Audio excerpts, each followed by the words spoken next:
आज हम बात करेंगे एक ऐसी आपदा की जो असल में अचानक हुई ही नहीं, बल्कि ये नतीजा थी सालों की अनदेखी और लापरवाही का। हम बात कर रहे हैं टेक्सास सिटी की, जिसे अमेरिका की तेल राजधानी भी कहा जाता है। एक ऐसी जगह जहां तेल रिफाइनरियां ही वहां की पहचान है। तारीख थी 23 मार्च 2005। देखने में ये बिल्कुल एक आम सा कामकाजी दिन था। लोग अपनी शिफ्ट पर आ जा रहे थे और रिफाइनरी में सब कुछ एकदम नॉर्मल लग रहा था। और फिर अचानक एक जबरदस्त धमाका हुआ, इतना भयानक कि वहां मौजूद एक शख्स ने कहा, ऐसा लगा जैसे कोई बम गिरा हो। लेकिन जैसा मैंने कहा, ये कोई अचानक हुआ हादसा नहीं था। ये रिफाइनरी सालों से खतरे की घंटी बजा रही थी, एक ऐसी चेतावनी दे रही थी जिसे लगातार नजरअंदाज किया जा रहा था। देखिए, सालों से बीपी की इस टेक्सास सिटी रिफाइनरी में सेफ्टी को ताक पर रखा जा रहा था। उपकरण पुराने हो चुके थे, अलार्म काम नहीं करते थे, गेज टूटे पड़े थे और खर्च बचाने के चक्कर में मेंटेनेंस का तो कोई नामो निशान ही नहीं था।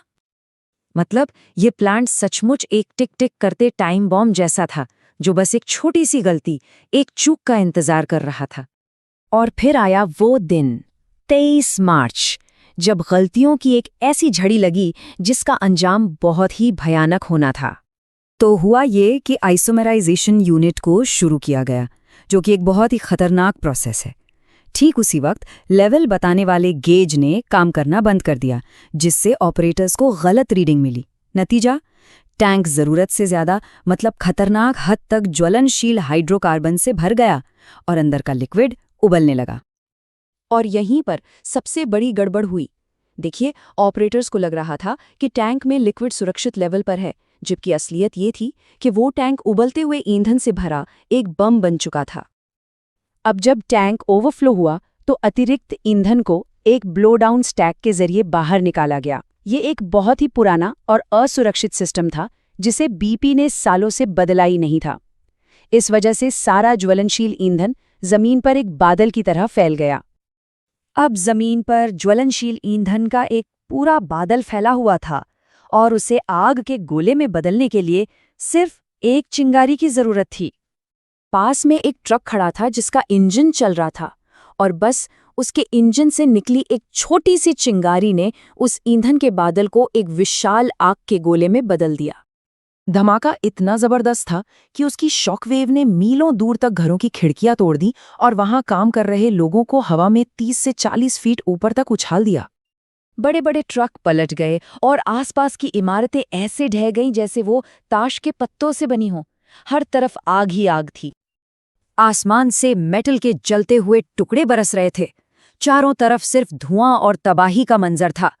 पूरी रिफाइनरी एक जलती हुई भट्टी बन चुकी थी। इस तबाही में 15 लोगों ने अपनी जान गंवाई, और सबसे दुख की बात ये थी कि इनमें से ज्यादातर लोग एक ट्रेनिंग ट्रेलर में थे, जिसे एक बेहद खतरनाक जोन के ठीक बगल में रख दिया गया था। इसके अलावा 180 से ज्यादा लोग बुरी तरह घायल हुए। कोई जल गया, किसी की हड्डियां टूट गईं और बहुत से लोग गहरे सदमे में चले गए। जैसा कि एक चश्मदीद ने कहा था, ये किसी जंग के मैदान जैसा लग रहा था। सब कुछ तबाह हो चुका था।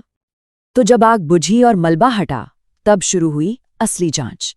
और इस जांच ने जो सच सामने रखा, उसने ये साफ कर दिया कि ये कोई हादसा नहीं था। यूएस केमिकल सेफ्टी बोर्ड की जांच में एक एक करके सारी परतें खुलीं।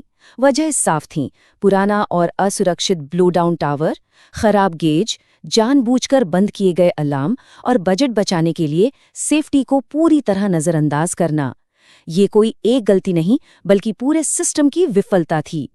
एक रिपोर्ट ने इसे बहुत साफ शब्दों में कहा, बीपी ने लोगों की जान से ज्यादा मुनाफे को अहमियत दी। इस घटना के बाद बीपी को $1.6 बिलियन का हर्जाना भरना पड़ा। उस पे दर्जनों मुकदमे हुए और आपराधिक आरोप भी लगे।